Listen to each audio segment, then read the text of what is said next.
Moussa Diop nee na président Macky Sall am na dossier wala am na rapport boo xam ne 94 bu IGE bis bu ñu waxee la fa nekk wala bi la fa nekk bis bu génnee wala bis bu génnee rapport boobu moom président Macky Sall dootul taxawati ci Sénégal ak fenn di wax maanaam daal jàpp nañ ne rapport boobu bu doy waar la moom moo tax loolu ci biir enquête bi nag laaj naa sujet bi ñu koy jëlee yooyu Moussa ndax jëm naa juñ wala mu wax nee nañ Moussa daal waxul lu mu def ak nanga waaye neen bis bu génn daal président Macky Sall dootul waxati ci àddina.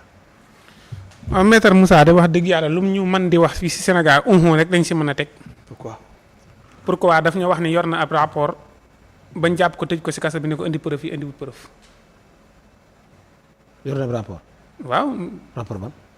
jàpp ñu ko si bi mu tuumaalee Aly Ngouille Ndiaye ñëpp toog fii di ko ñaanal naan na ko jéggal na ko jéggal.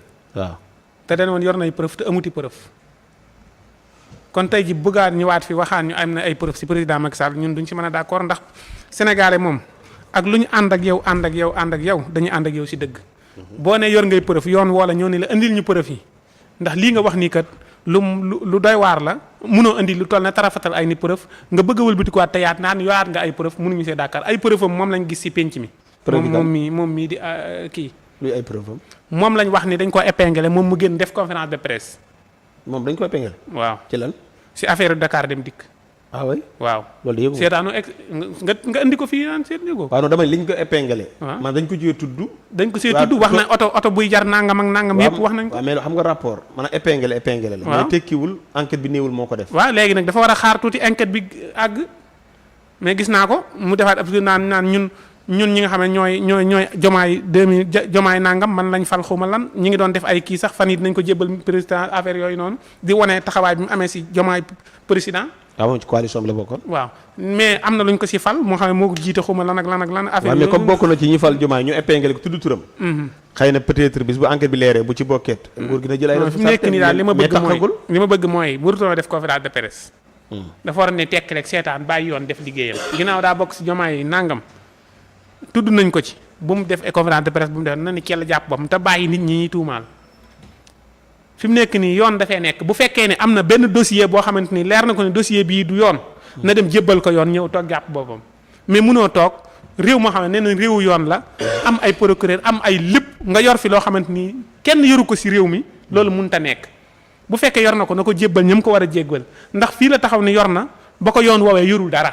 bu bëggee taxawaat ne yor na yoon da ko war a woon ni ko bàyyi ñoog sa yor nañ. yow gisoo dara rek. mooy yorut bu yoroon dana fa taxaw bu yoroon day weesu central gii.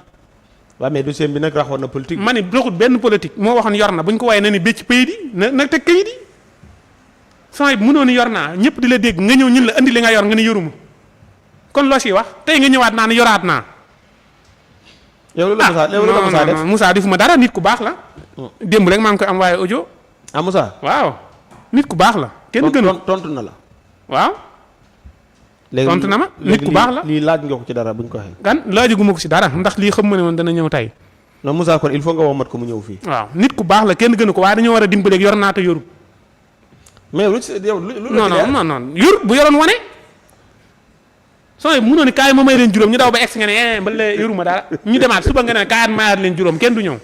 mais Assane affaire dossier du ay juróom nañu wax dëgg rek. waaw yow dossier boo xam ne yëpp nañ la si yoon ba tëj la si kaso mënoo indi preuve. mais Moussa avocat la dama lay wax rek Moussa avocat la. waaw kon lu mu si wax. waaw dama ne la bu nee yor na dara dama jàpp ni tegu ko ci ñeme yàlla. waaw léegi lan moo tax wanewu ko yoon nee ko kaay nga won ñi li nga yor. mais est-ce que wane noonu la. joxe hélas. non xam nga tey soo